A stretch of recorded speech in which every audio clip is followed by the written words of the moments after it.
Ladies and gentlemen, boys and girls, children of all ages, distinguished guests, and folks of all stripes, put your hands together for the Space Cadet Sports Podcast. Houston, we have Paul Salazar Jr. Hey y'all, welcome back to the Space Cadet Sports Podcast, your Houston sports podcast for diehard Houston sports fans. From a diehard Houston sports fan, I'm Paul Salazar Jr., your favorite diehard Houston Astros podcaster. I am a comedic writer, I am a comedic podcaster, and comedic failure. Of course, I'm a Houston native and I have the receipts to prove it. Back in my day, we went to the Houston Rodeo in the Astrodome. Yeah, back in my day, we definitely had a whole lot smaller of a Houston rodeo. I've spent the last decade or so as a comedy writer in Los Angeles, and now I am podcasting. That's what happens once you hit 10 years out here. You turn vegan overnight and you're given a podcast. Welcome to said podcast. This is what my brother Jesse calls the Paul Broad Pod Ball Blog. Hey, brother. Check out spacecadetsports.substack.com for the full blog experience. You know, I started Space Cadet Sports as a passion project because most media is infuriating as a diehard, long-term fan of the Houston Astros. But here we try not to be doom and gloom Astros fans or worse, the national media haters. We love this team and root for them, but we also want to discuss the ins and outs without too much homerism. Keyword here, try. We try to be reasonable and not too hot-takey or reactionary. And now that football season is here and basketball season is right around the corner and MLS playoffs are right, this is the time to talk about all Houston sports. This is the perfect storm of all the sports things happening, and we are here for you. We are recording this transmission here in sunny Los Angeles. I am joined, as always, by my co-host and my co-producer, the Roz to my Frasier. Carla the dog is here with me. She may get on mic from time to time. She has been known to do that, and let's be honest, she has more power in the production tree than I do, so what she says goes. On this episode, we are recapping the last series from your Houston Astros on the regular season against the Cleveland Guardians. We are also going to, that kind of yawn at the end of the season. There was a canceled game in a very rare happening. We're also going to look forward to our series, our wild card. It's so rare for the Houston Astros to have a wild card series that I had to check my notes to make sure that this is what you call it. Yeah, this is what they call a wild card series. Apparently, you're not always given a bye week if you go to the playoffs. I'm very spoiled by our Houston Astros here.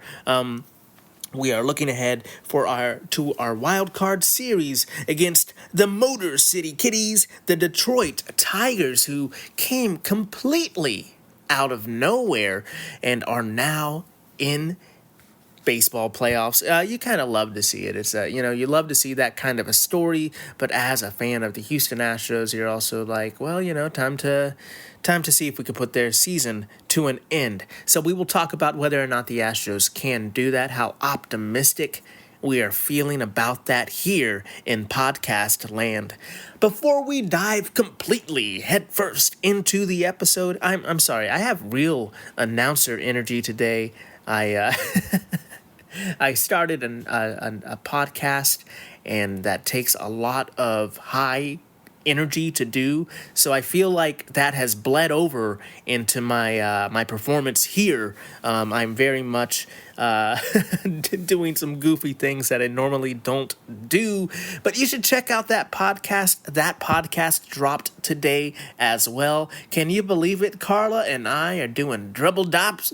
Wow, I can't even speak. We're doing double drops. Sorry, Carla. She's looking at me and telling me to do my diction exercises. But we have that podcast available to you on Spotify today. Go to Spotify, check that out. It's called Sunday Morning Pre-Recorded, and it is a sketch comedy podcast slash Saturday Night Live podcast this season. We're definitely going to talk a lot about sketch comedy on that podcast. So if you're a comedy nerd and maybe you know me from that realm, you should check that out. If you just know me from Houston Sports Center, you're in the right place. No worries. But check out Sunday Morning Pre-Recorded if you would like to hear more of me. If this isn't enough, it isn't just me. I actually interview people on that podcast. And in that first episode, I interview my partner, Sarah. We have been together for so long. She's definitely been such a support for me throughout everything I do. So it's kind of a fun, silly conversation about comedy, about a little bit about my history and sketch comedy and what it was like to kind of support me, kind of watch me do that a bit. It's very interesting. So go check that out if you would be so kind. And also, almost just as importantly, not that there's more importance here or there, but just as importantly, I want to give a good g'day, mates, to my Australian friends out there. Some of you who are regular listeners to the podcast, you know that I am topping the charts. And by topping the charts, I'm at the very bottom of one. And I am in the top. I like to put it this way, folks. We have to spin it optimistically. I am in the top 105 of baseball podcasts in Australia. That's right. If you know any Australian listeners, send them my podcast. I have humble goals. I just want to get into the top 100 of baseball podcasts in Australia. So if you know any Australian baseball fans, send this to them immediately. Tell them to listen. If you know any Australians whatsoever, they don't have to be baseball fans, just send it to them. I'd love for them to listen. I think it's only beneficial if they're in Australia, but if even if they're Australian and they're in America, I'll take the listen as well. If you think they're Australian, you could do that as well. I have a South African friend. Sometimes people mistake his accent for an Australian accent, so I'm gonna have him listen to this too, just in case it bumps my numbers up. Definitely let me know if you know any Australians out there that want to listen to an Astros podcast. I will connect them directly, and I want that bump.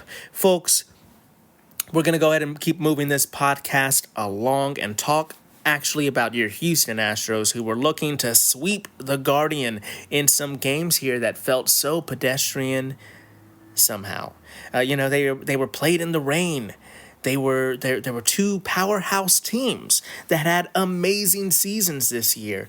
The Cleveland Guardians, could have potentially got that first placed seeding.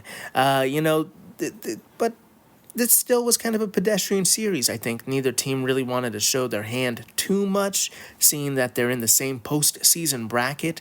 And if all goes well for the Houston Astros, maybe they'll be playing the Cleveland Guardians next week.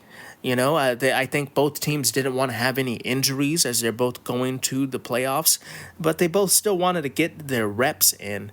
The Guardians, like I said, they were still at one point in the beginning of this series capable of getting that number one seed in the American League. I think that they did, think about I'm thinking that they were able to, that's the only way that could have been if they advanced one more seed. But so they did want to play for some wins. They did want to play for some pride. Obviously, these games were not blow-away games, but simultaneously, while they were out there competing, it still kind of felt it still kind of felt like the stakes were not that high in actually winning or losing the game. They were just battling moment to moment, pitch to pitch, play to play. So it kind of in this weird way almost had like a spring training or exhibition game feel to it. Not that anybody wasn't trying or anything, but it just seemed like people were getting their reps in and staying sharp.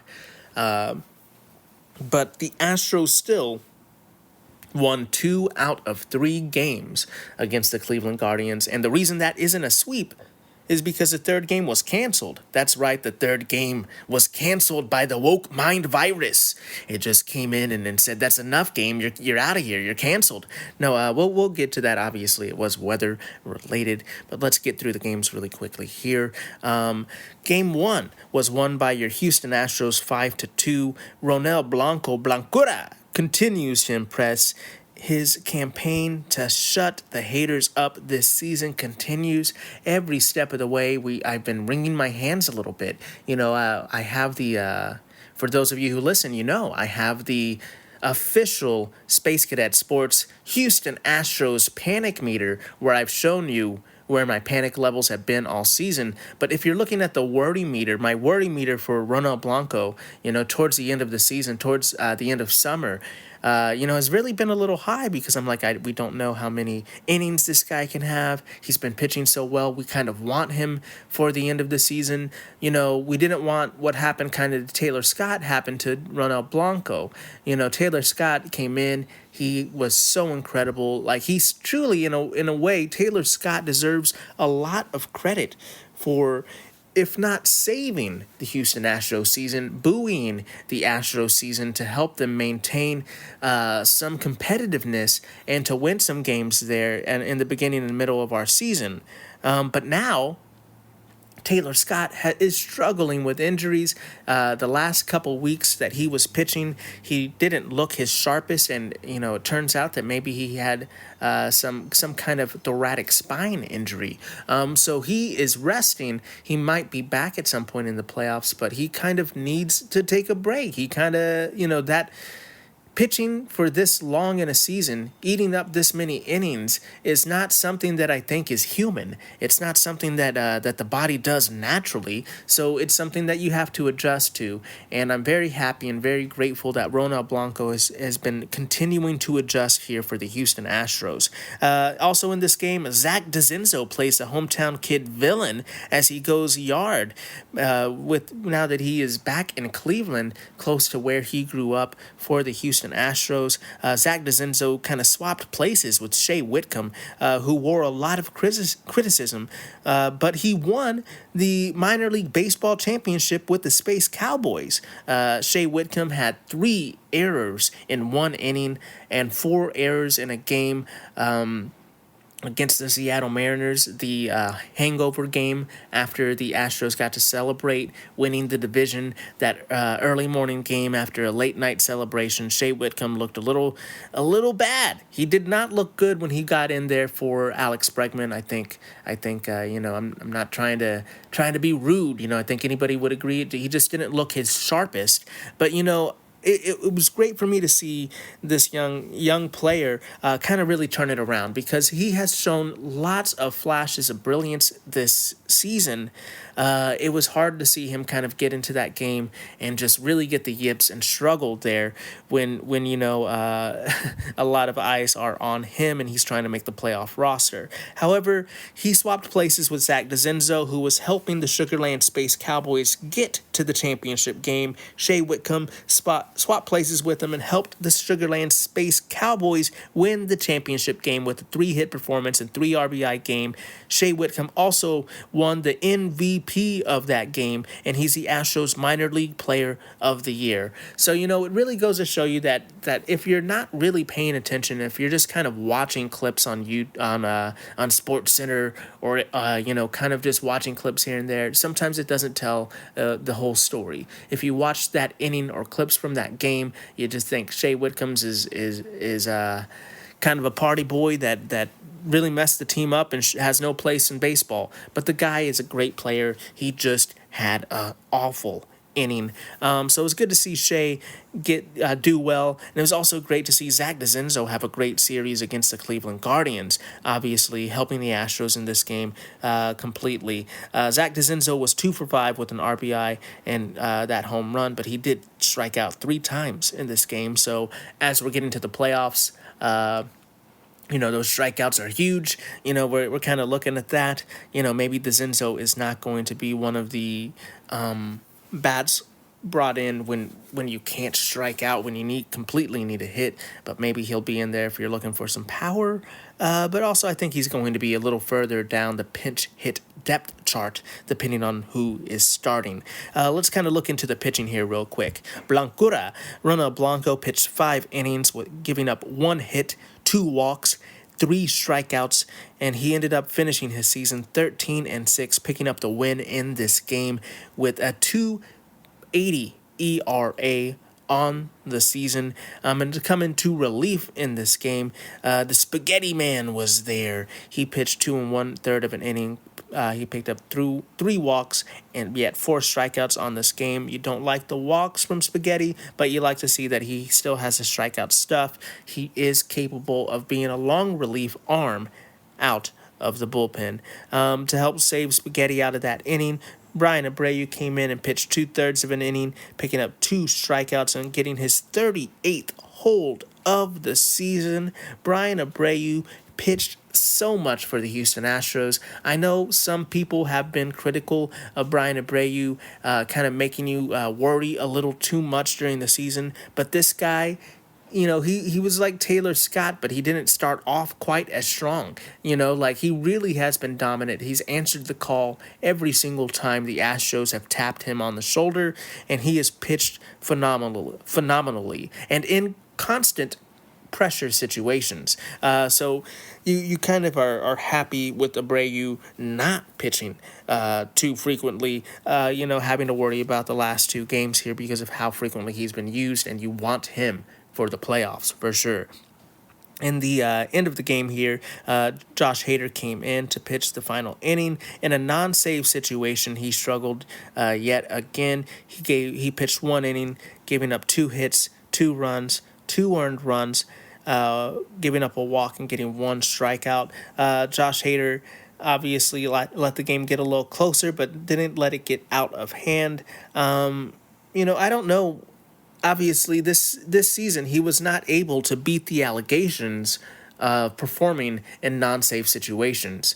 I think, something they were saying on the broadcast, sometimes in the batter's box when the situation isn't exactly the same in a non-safe situation, the hitters can have a little more confidence. Maybe it's just a different mentality from the hitters. Maybe it's just this less pressure from Hader. I really, don't know, and I don't know exactly how to speculate because there's so much speculation going on. I truly don't know. I'm not going to sit here and act like I do know. But what I do believe is that in the playoffs, when Hader is going to be brought in, it's playoff baseball. It's going to feel like a safe situation, even if it isn't going to be a safe situation. And I'm still going to feel confident putting Josh Hader in those situations that don't require a save in the playoffs, because you need to put your best pitcher in the pressure situations in the late innings in the playoffs.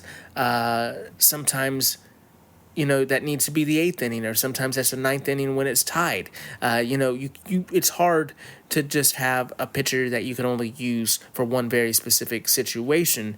I think we're not going to need to worry about that in the playoffs, or at least that's my hope.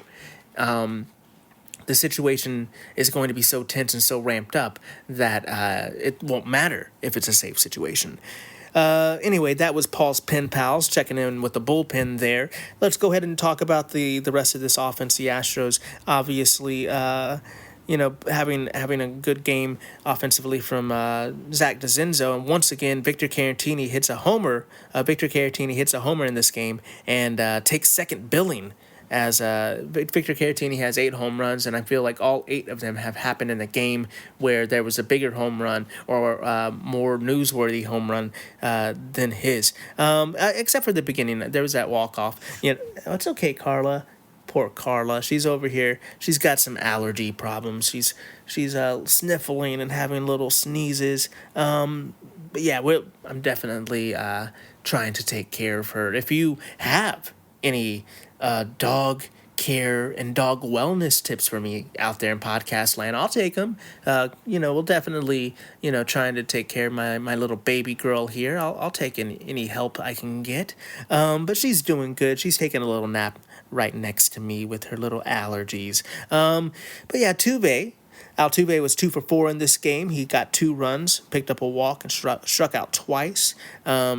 Tucker was 3 for 5 with an RBI, and Bregman was 3 for 4 with an RBI. And moving on to Game 2, this was Verlander's potential and most likely last start as a Houston Astro. There was lots of speculation as to the playoff rotation as the season was wrapping up, but I think we all feel and all know, even if we're not ready to admit it, that Justin Verlander is the 5th or 6th pitcher in this rotation right now, which would leave him out of the starting pitching rotation for the Houston Astros in the playoffs. I mentioned this to a Yankees friend of mine, and he just started panicking, just being like, oh, wow, JV's not even good enough to make the roster for you guys? How great is the Houston pitching right now? And, I think that is while all of us were so worried about Justin Verlander and he's not vintage Verlander, he's not what he used to be, this is kind of a way to look at it too, is like, he might have been kind of being a little silly, but I think, it's truly one way to look at it is the Astros pitching, the starters have been great. They are giving Justin Verlander a run for his money and keeping him sharp, and as he is having a tougher season coming back from injury. So Justin Verlander in this game proved that he still got it, baby. Against the Guardians, he got a quality start. Justin Verlander throwing 6 innings. He did give up 7 hits, 3 runs, and 3 earned runs, and 1 home run in the game, but he picked up 5 strikeouts in this game, adding them to his career totals. He finished this season, he won the game, obviously, and finished this season 5-6 with a 5.48 ERA. Definitely not Verlandian numbers, we would say, but that last start was good. He battled in his last start in Houston. We're happy that Justin Verlander is out there and battling. We didn't want to see Verlander kind of struggle completely through his last season here. Let's check in with Paul's pen pals here. After Verlander pitched his 6 innings, Hector Neris came in. He pitched the 7th. He got 2 strikeouts and picked up his 7th hold of the season. And then in the 8th, Ryan Presley came in, pitched the inning, giving up 1 hit and picking up his 25th hold on the season. And it was it's the end of the season. It was still a close game, but instead of throwing Hader out there, Joe Espada decided to go with a younger arm, to go with somebody who he felt good about but wasn't actually the closer this season. He went with Sean Dubin. In this game, we had the Dubin brothers. I'm sorry. We had the Doobie Brothers. I was really excited. I was excited all season about Sean Dubin and Mauricio Dubon playing together so I could make a stupid Doobie Brothers joke, and they finally do it and have a good game together, and I flubbed the joke. This is life. This is, you get all excited about something, you're too excited to do it correctly. But we had the Doobie Brothers in this game, and as one of Paul's pen pals, Sean Dubin, picked up his 2nd save of the season. He got 2 strikeouts in the 9th. It was nice to see that performance from Sean Dubin, and to reward him, he was sent back down to Sugarland the next day. That was done actually because at the time the Astros were looking to give minor league pitcher Gusto the last start of the season to not kind of tax any of their major league playoff ready arms, and kind of a chess move there. So Dubin was just part of another casualty of GM Dana Brown's pitching carousel. It was not because a bad performance. He just wasn't really factored in to be a playoff arm, I believe. Moving on to the offense, no Altuve, no Bregman, no Yordan Alvarez, no problem. They still were able to win the game, getting 9 hits, 2 RBIs, 5 walks, but still picking up 8 strikeouts. You're like, yeah, they won with 4 runs. That doesn't sound too terrible, but they were 1 for 15 with runners in scoring position, leaving 11 men on base. This isn't the typical lineup that they will use in a playoff game or anything, but it's still like, yikes. I'm glad we won, but yikes. Let's see here. Where was I? We had 2 big out, 2 out RBIs from Singleton. No wonder I didn't know how to process that information. It looks like the title of a Fast and Furious movie. I could not read that with that many number 2s there. 2 big out, 2 out RBIs from Singleton and DeZenzo really win this game. Tucker was 2 for 5 in the game. We're glad that Tuck was in there to kind of give the audience to give the offense and line up some kind of anchor. DeZenzo was 2 for 5 in the game, picking up an RBI, and Doobie was 2 for 4 as well. Game 3 of this game, I have a lot of notes on this because it was canceled. This game was canceled due to weather, seeing that there is no reason for either one of these teams to play the game as the playoff seeding is set. Major League Baseball and both of the teams decided to just call it a day and pack it all up. But don't worry, folks, baseball fans out there, there is extra baseball today as the Mets and the Braves are currently in the second game of a doubleheader. The first baseball game that Carla and I watched here was truly incredible. I was doing podcast editing and watching the game in the background. The Mets and the Braves had a slugfest of a game going back and forth, switching leads, and the Braves ended up winning that game, which meant that once again we get another game of baseball. If the Braves would have won the first game, that would have been it. But because the Mets won, we get another game. The second game is going right now. It's in the bottom of the 4th. But yeah, the game was canceled. Not a thing that happens too frequently in baseball. But that was the series. That was the season. The Houston Astros only have to play 161 games this season. I will take it. Something I mentioned before in the past is these guys, they've been playing. They've sustained success for so long. They play so deep into the playoffs. They get to the ALCS, it's 7 seasons in a row now. That's it. We're hopeful and feeling confident that they can get to the 8th, but they still have a lot of work to do it. But because they go so deep into the playoffs every season, they play a lot of baseball. They play deep into the calendar. We'll take the day off. Thanks, baseball. I won't complain about it. We're going to go ahead and switch gears and talk about the next series here. This episode is actually brought to you by another podcast that I have made. I've started a new podcast called Sunday Morning Pre-Recorded. I'm going to drop that trailer in here, and then we're going to go ahead and move on with the rest of the episode. Here we go. Pre-recorded from Los Angeles, it's Sunday Morning Pre-Recorded, featuring Carla the Dog, with musical guest Barking Dogs, and your host, Paul Salazar Jr. And now, your host, Paul Salazar Jr. Hey, y'all.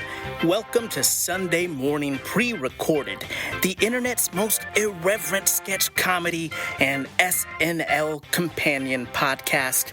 My name is Paul Salazar Jr., and as far back as I can remember, I've been a sketch comedy writer. Honestly, that's more of a confession than a flex at this age, but I have been a sketch comedy writer and producer since I was 19, and am still at least going at it, at least a little bit as a writer. I am a self-proclaimed sketch comedy historian and connoisseur. While this is a podcast that is going to mostly talk about Saturday Night Live and its much anticipated 50th season this year, I really want to talk about all sketch comedy. The State might be my favorite, but maybe Mr. Show is the most influential, but maybe I perform and write most like I Think You Should Leave. You know, I'm hoping to use my encyclopedic brain that contains way too much about sketch comedy and TV and film in this podcast. Really, I wish I had other strengths, but you take what you can get. You know, I was kind of that nerd that Gen Xers and millennials used to call when they had questions about TV and movies before IMDb. You know, but I guess aging and the Cali lifestyle has kind of ruined my memory. Plus, IMDb is out there, so, you know, I don't get as many calls. That's okay. While I am hoping to get some comedy writers and performers to come on the podcast and talk about writing and the process, I don't want it to just be an inside baseball podcast. I'll have on comedy fans, comedy nerds, and maybe even some haters to talk about sketchy things and the love-hate relationship we all have with SNL. Saturday Night Live having a 50th season is truly a wild thing. In a way, it's like a show we take for granted. Sadly, I remember how many different eras and iterations of the show there has been, and how it has possibly influenced culture, movies, and comedy for decades to come. So why do we always think it sucks so much? We'll get into comedy, SNL, favorite comedians, favorite sketches, strong opinions on comedy, and just general silliness and irreverent talk about comedy. I wanted to kind of talk shop and have like a little bit of a writer's room feel, you know? As a veteran of working with and taking classes and performing at almost all of the comedy theaters, Second City, UCB, IO, The Improv, Laugh Factory, Comedy Sports, and countless others, I have to say the theaters quickly, like it's the end of the drug commercial, or, like it's a side effects there, because the theaters really don't want me to be associated with them anymore. That's a joke, folks, that's a joke. I have had the honor of working in comedy and entertainment for multiple decades in a crazy variety of positions, from lowly Twitter ghost joke writer and anonymous punch-up writer to consultant and script doctor. It's been a great career, but not exactly lucrative or fame-inducing, so that's why now I have a podcast. See, Americans can have a second act, F. Scott Fitzgerald. Besides taking shots at American authors, we'll get into the nitty-gritty of SNL and all things sketch comedy. Please subscribe and come back soon to join me on Sunday morning, pre-recorded. Or, as Don Pardo would say, Sunday morning pre-recorded. I won't do that many impressions.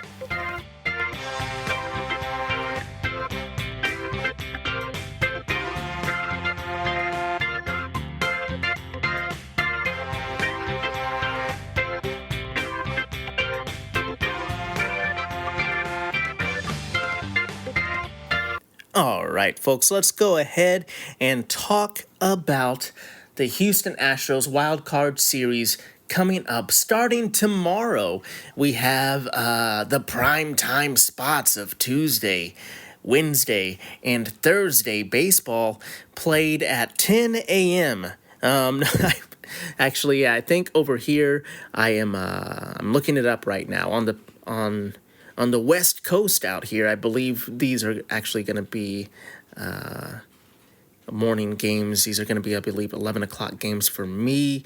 Yeah, 11:30 games for me. That's going to be 1:30 games for the Houston audience. So definitely not quite as early as it is out here, but still a very, very early game for the Houston Astros, a team that has gone to the playoffs many, many times, has, just nothing but success for them. And they're rewarded with the early games. And in some ways, I do understand, I at least pretend to be in the entertainment business. When you want to have ad sales, you want the big matchups in prime time, but it just seems absolutely silly that the Astros can't have one primetime game. But I mean, I guess it's for the consistency. It's still even though I understand the logic of it, it still feels insulting. Carla is not happy about it. She is pacing the floor right now. She was hoping for a nighttime game. She's like, when we have the nighttime games, sometimes Dad is in a little bit better of a mood. You know, he might give me extra TREATs during the nighttime games. So Carla and I are very unhappy about that. The 3 morning games on ABC, the absolute disrespect. But we'll move on from it. I don't want that to be all the key takeaway from the podcast. We try not to live in our negative emotions here on Space Cadet Sports. It can be difficult sometimes, but we try not to live in them. A.J. Hinch returns to Houston for some playoff baseball in a sentence that many people would not have seen coming. A.J. Hinch knows the team well, but they have also had 2 managers since he has left. They have also had 2 different general managers. This current iteration of the Houston Astros has GM Dana Brown's fingerprints all over it. So while Hinch may have a little bit of familiarity with some of the players on the roster currently, he does know how the Astros like to play. This is still very much a different team. A.J. Hinch, however, he did hire Joe Espada, the current Astros manager, in 2018, and these fellas are old chums. You know, Espada was Hinch's bench coach for a couple of seasons there until Hinch moved on from the Houston Astros in the aftermath of the sign-stealing scandal. So Espada and Hinch do have a relationship. Hinch does have some familiarity with the Houston Astros, but it's not like he was here last season, or it's not like this is the exact same team that the Houston Astros had in the season since Hinch since Hinch has left. This team has very much changed. So, there is a little bit of that in the narrative, but I don't think that it is, something that really changes the meter one way or the other. The Tigers have truly been on fire in the last couple of months in this season, and they are in the wild card, expecting to ride Tarik Skubal's Cy Young award-winning year and take the early lead. I think they'll after the Skubal game. I think. In the first game, they're pitching Skubal. It's going to be Skubal versus Valdez. After that, the plan is kind of to be the piece together the rest of their starts with openers and potential long relievers, maybe even some piggyback situations. A.J. Hinch's mad bag of rotating pitchers in and out is going to be the strategy for the Motor City Kitties going forward after that first game. So that's going to definitely be a little different than the Astros are used to seeing, or most playoff teams are used to lining up, or Hinch is definitely relishing in the fact that the Astros will not know exactly which direction he will be going in, and he is not looking to broadcast that as well. I really think the Astros offense is really going to be what we are going to be looking at as fans here. It might, this is going to be the win or lose. It's easy to say, well, if they don't score runs, they're not going to win. But obviously the offense and the way the offense attacks the Detroit Tigers, and particularly Tarik Skubal, will be telling of how this series goes. The Astros completely have to have the edge on the offense, and they do have the edge on the offense. If you're looking at their season numbers, even though the Astros and the Tigers beginning and somewhat middle of the seasons weren't absolutely fantastic, they both have been on fire since. So these season numbers are a little skewed.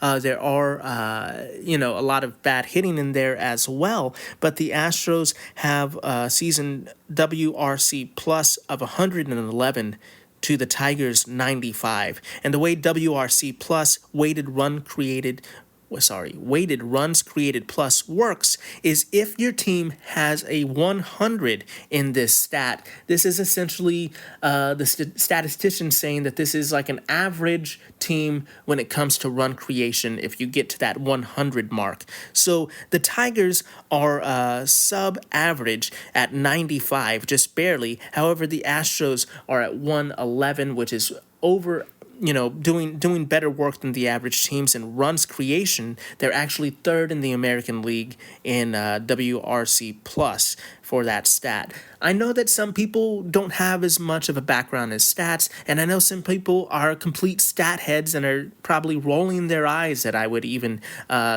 take a moment to explain this stat. So, y'all just let me know out there where exactly what you want. I definitely have said in the past we can do a little bit of a primer on some stats here, but I do think that the Astros have the edge on the offense. Either way you cut it.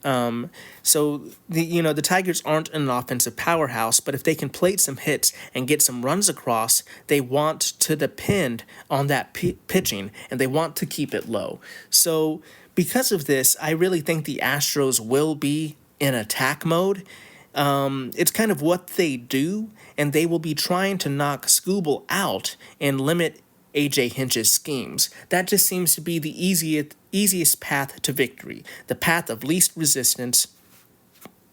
We do not want to face Skubal, so the less innings that he is able to pitch in a 3-game series, the better. He is the best pitcher out there right now. He is the AL Triple Crown winner.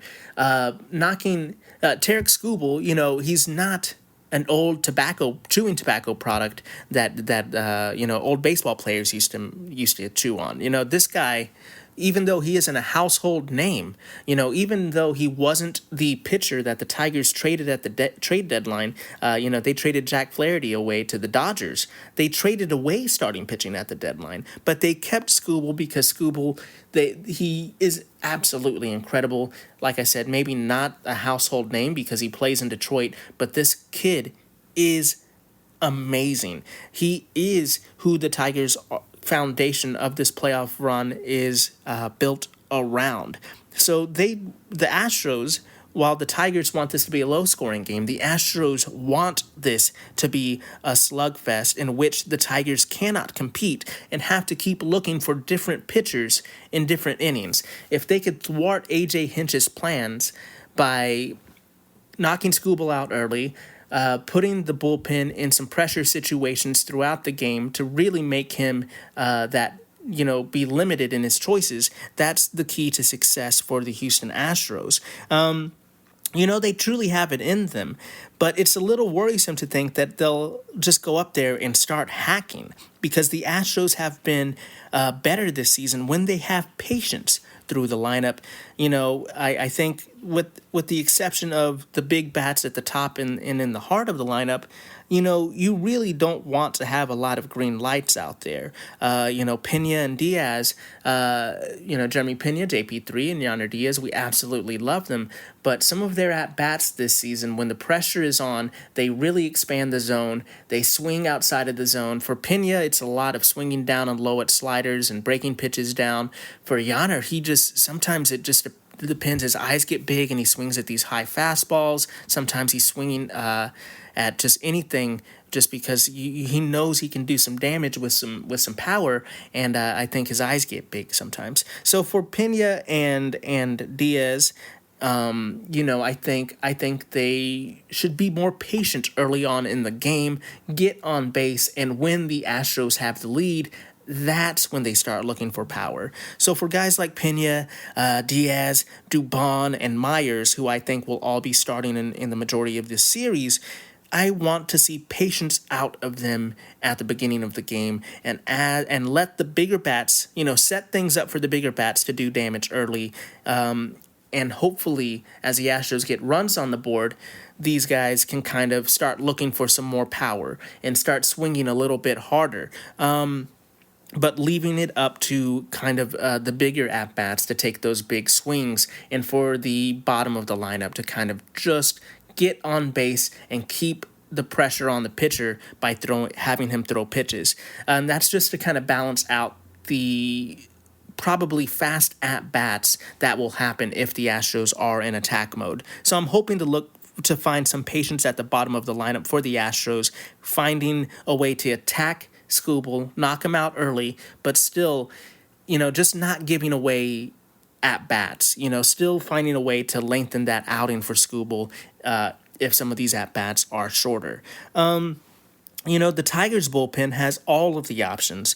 I really think, A.J. Hinch loves keeping people guessing. In the late innings, the Tigers will go with Jason Foley, Tyler Hilton, Bo Brask, or Will Vest, or perhaps it's Breesky. I apologize. I definitely will write down that pronunciation for next time, Bo. And Will Vest. So he has these four pitchers, this kind of four-headed Hydra monster that takes turns in big situations in late innings. Hinch is very much, keeping people guessing with his pitching. With his calls to the bullpen and his pitching rotation. The Astros will be relying on their traditional starting pitching, on the other hand, to get them out of the game. And, while A.J. Hinch is, making a patchwork quilt, the Astros are taking a more traditional route. They will be relying on their starting pitching of Valdez, Kikuchi, and most likely Hunter Brown as their starters in these three games, and hoping that these pitchers can get them past the sixth inning so that they can script for the back of the bullpen guys for Brian Abreu in the seventh, Presley in the eighth, and Hader closing out the ninth. But they still have great long relief options with Ronel Blanco and Spencer Agetti, the Spaghetti Man. Not to mention, a Hall of Famer and Justin Verlander is probably going to be able to come out of the pen if he is willing to accept that role. And the way that he's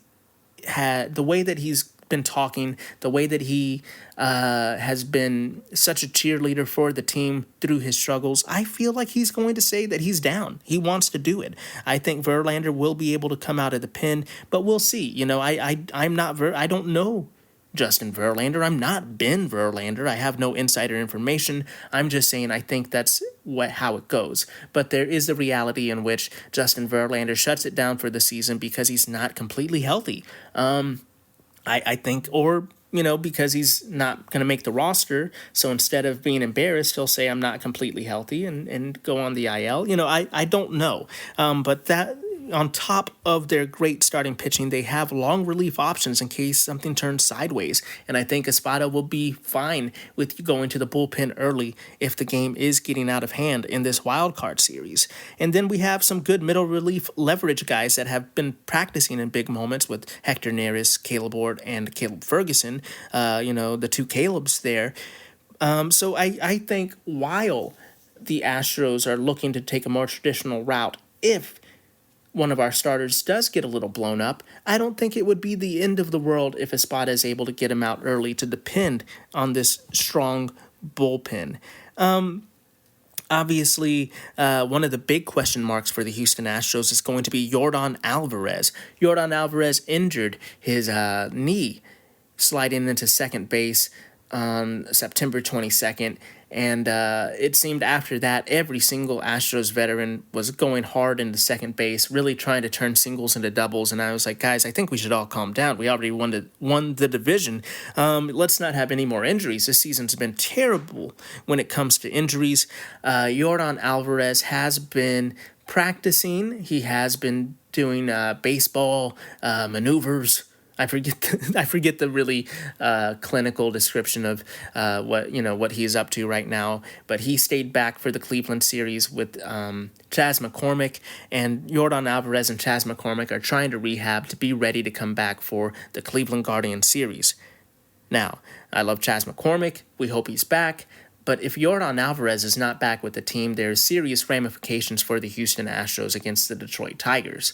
I think without Yordan Alvarez in the lineup, the Houston Astros they're not going to struggle like they suck without Alvarez, but it's going to be a much harder path to beat Tarik Tarik Skubal without Yordan Alvarez. Yordan Alvarez makes that lineup so much stronger, so much deeper. There's a guy in there you pretty much are just questioning whether or not you should intentionally walk him if there's runners in scoring position. I think Yordan is the key to the success of the Astros having that powerhouse slugging offense. Without Yordan in the middle of the lineup, it's hard for everybody to slug. Having him in there to protect you and to do some damage makes it a lot easier for these Houston Astros. So let's, I'm going to tell my mom in her prayer circle. You tell your mom in her prayer circle too. Let's pray for Yordan. The Astros, are truly hoping to find that October magic that they have struggled with having for most of the season. And that October magic is clutch hitting. We're really hoping that they start getting hits with 2 outs, getting hits late in the game, and getting hits with runners in scoring position, because it has been a struggle for them most of this season. But also a lot of this season, at the beginning, they were really struggling. Then when they finally started going, there was no Tucker. Then there was no Alvarez as of late. So this team truly has yet to really fire on all cylinders offensively. I felt like the closest we got to it was in the beginning of the summer, when everybody was healthy and the team started to turn around. We are hoping that the Astros can find a return to form, have Yordan back, and find those big moments. This team really performs their best when their back is to the wall, when the pressure is on, and when everybody is watching and the boos are the loudest they can be. So we're hoping that the Astros can once again find it within themselves to step up to the plate and silence the haters with a great offense. I think it's going to depend on Yordan. Without Yordan, I'm not saying they can't win, but it is very much an uphill battle, because this whole series depends on how well the Astros hit against Tarik Skubal, and if they're able to get him out of the game early, or if they deal with Skubal for a really long outing in that first game. I mean, even if they win 1-0 and Skubal pitches a whole game, and even if the Astros win that game, if Skubal goes deep into that game, it really gives AJ Hinch a lot of options for his bullpen. Another question for us here is, will the defense rear its ugly head? The Tigers have a decent defense, but the Astros defense has been trending down as of late. In the playoffs, these defensive plays are going to have a lot more eyes on them, and a lot bigger to lose a playoff game than it is to just lose a regular season game. I'm hoping the Astros can sharpen up a lot of those defensive issues. Jeremy Pena has had an up and down season with errors. He's kind of trending in the right way right now. We're hoping that there's no defensive errors in the playoffs.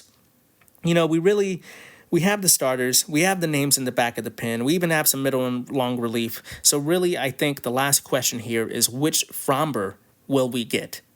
Framber Valdez has had a real Jekyll and Hyde type of postseason performance as he's been an Astro. There's been some good seasons, there's been some bad seasons, and it seems like they fluctuate back and forth. If we're looking at the trend, he's due for a good postseason outing this year. However, I really think the reason why his postseason outing last season was tough was he had that great 2022 season.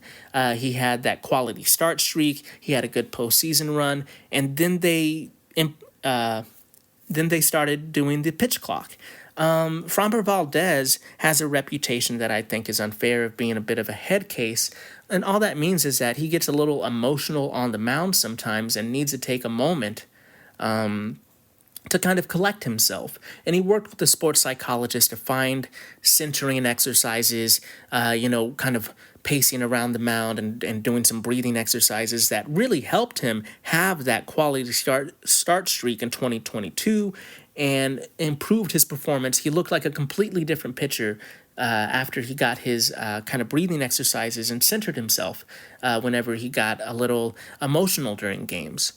When the pitch clock came around, he didn't have time to do his breathing exercises and centering stuff. And as somebody who has problems with his emotions sometimes and gets a little angry and frustrated and has gone to therapy to learn to breathe and take a moment before you react, and if you go through all the work of improving yourself, you do improve yourself, and then life throws a curveball at you, pun completely intended, and now you have to kind of find a new coping mechanism or do it differently. It can be very disheartening. I think a lot of his struggles had to do with the fact that he found that success and he had to pivot again. But Framber Valdez is tough. He's bounced back this season. He has found a way to shorten that kind of centering himself exercise. I have a feeling that Framber is going to go out there and shove, and we're going to be really happy. I'm feeling optimistic about Framber. We are rooting on La Grasa here. We are not going to worry about him. The roster is going to be set tomorrow morning, so we have a lot of questions still, wondering if Jordan is healthy enough to be on the roster, as well as a bunch of other questions, such as, are there going to be 3 catchers, as Victor Caratini is most likely going to be our main first baseman in the series, with some left-handed starters most likely, or just not knowing who the starter is going to be. I feel Espada will be hesitant to start Singleton unless he feels great about the matchup. So I feel like Caratini is going to be the first baseman in the series, which means they'll probably carry 3 catchers, which means mi primo, Cesar Salazar, I'm going to say he makes the playoff roster. If Jordan is playing, he's only DHing in the series. I doubt that he will play left field at all for the rest of the playoffs if he is healthy. So I'm anticipating Myers at center field and Dubon in left, with Hayward, Jason Hayward, being used in pinch hit situations whenever Espada desires. Singleton may get a DH spot, but that might be a long shot. He's most likely going to be a pinch hitter for the series, and I think Zach DeZenzo will make the team as well, but he will most likely not get a DH start or pinch hit. He'll just be there as a safety net, maybe. Or maybe they'll go, I don't know. That's what I'm thinking. We're looking at Tarik Skubal here. He is going to pitch tomorrow, Tuesday's game versus Valdez. Wednesday, it's going to be TBD versus TBD. We're anticipating the Houston Astros and Joe Espada will go with Yusei Kikuchi in that game, and AJ Hinch will probably not tell us who he is going to pitch until he absolutely has to. Thursday is TBD versus TBD. That's most likely going to be Hunter Brown versus all of AJ Hinch's pitchers in whatever order, if there is a third game. Looking at the stats, Tarik Skubal, he's the AL Triple Crown winner. He has the most wins in the American League, the best ERA in the American League, and the most strikeouts in the American League. There's no way he is not winning the Cy Young Award.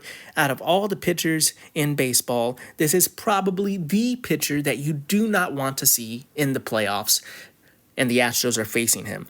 Tarik Skubal has pitched 192 innings. He has a 30.3 strikeout rate, which is astronomical. He has a 4.6 walk percentage rate, which is so very low. He has a 45.7% ground ball percentage, which is phenomenal, a 2.39 ERA with a 2.48 field independent pitching, which proves that ERA is no fluke, and a 5.9 wins above replacement for the season. This guy is him, and he is probably going to be the reason that I don't sleep well tonight. He is going to be pitching against La Grasa, who has amazing stats, but they kind of pale in comparison to Skubal. I'm proud of these stats for Framber, but just to give you a little bit of comparison here, for Skubal, Framber pitched 176 and 1/3 inning with a 24% strikeout rate and a 7.8% walk rate. Obviously almost twice the amount of Skubal's walk rate there. It's absolutely crazy. However, Framber Valdez is the ground ball king with a 60.6 ground ball percentage rate. That's a lot of ground balls. The infield is going to be ready. We're hoping for a lot of double plays if he has traffic. We're hoping for no traffic. A Framber playoff no-hitter? Come on. Of course. We'll shoot for the moon. We'll think as optimistically as possible. But obviously, those ground balls get Framber out of a lot of trouble. Framber has a 2.91 ERA on the season with a 3.25 FIP and a 3.6 WAR, which is great, but definitely not quite as great as the 5.9 that Skubal has. So I really think that it is going to be an amazing challenge for the Houston Astros. With a 3-game series, losing 1 game to the Detroit Tigers because of Skubal's dominance will very much make things extremely tough, because all that would mean is the Tigers have to win one more game, obviously. The Astros are looking to dominate. They're not worried about Fromber. We're looking for him to go out there and dominate, get 6 innings, maybe even 7. Really put the Astros in a great position here. If Fromber gets 7 innings, I really do kind of anticipate that maybe we might see Abreu pitch the 8th instead of Presley, but we'll see. I haven't been texting Joe Espada. That's just me speculating a little bit there, stirring the pot. Really, when it comes down to it, I hate doing predictions and stuff. It's really hard because I love the team so much. It's hard to do a prediction, but really, I think it's going to be a battle. It could be a 3-game series. Nothing is going to come easy for these Astros or for the Tigers here. The Astros have plenty of postseason dominance that they can rely on and think back on. However, the Tigers are playing with house money. They're young. They're pretty carefree. I don't think they're going to be playing scared or worried about what's going to happen if they don't win. They have no monkey on their back.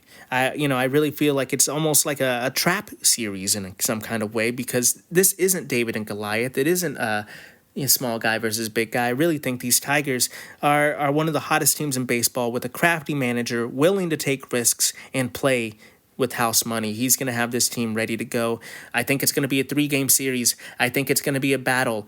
I'm really hoping that the Astros take the first game, because the first game, it goes without saying, in any wild card series, taking the first game, you're halfway there, but it's the key to victory. And this pitching duel between Tarik Skubal and Fromber Valdez is definitely going to be one for the ages and one to watch, and I cannot wait to watch it. And that's going to do it for this transmission, Space Cadets. Thank you so much for listening to the podcast. We have some new listeners to the podcast. If you're a new listener, thank you so much for trying this podcast out. If you've gotten this far, smash some buttons for me. Subscribe, give us a 5-star rating and review if you got this far. We would very much like that. Or just, share. If you don't want to do all that, you don't want to be on record to liking the podcast, just share with another Houston Astros or Houston sports fan. That would really go a long way to help us out. Or you can check out the Substack at spacecadetsports.substack.com. You put your email into that field, you get every article, every podcast, and every meme dump emailed directly to you for free. Or if you're like me and you love your apps and your mobile devices, you can get the Substack app on your cell phone or your tab, and you just search Space Cadet Sports, say you want notifications instead of emails, and you get notifications on your mobile app every time I have a article, podcast, or meme dump for free, exactly the same way. Or if you want to support the podcast, you can do that for a nominal fee. Click on the spooky season special there tab on the Substack, and you could support us for a very low price, and we appreciate it here. It pays for Carlos treats, so we appreciate that very much. You can reach out to me on social media to let me know your takes at Paul Salazar Jr. Or at Space Cadet Sports on Instagram. Or call in. Let me know your take at speakpipe.com/Space Cadet Sports. Once again, that's speakpipe.com/Space Cadet Sports. You can leave me a voicemail. You could rant. You could yell. And if it's good enough, it can make the podcast. We'll put it on like you're a call-in caller. Thank you so much for listening to this podcast. Carla loves you. She's been such a good girl today. We're going to go love up on her and give her some belly rubs. Remember to be the best that you can be. Keep your head up, kid. And as always, vamos Astros.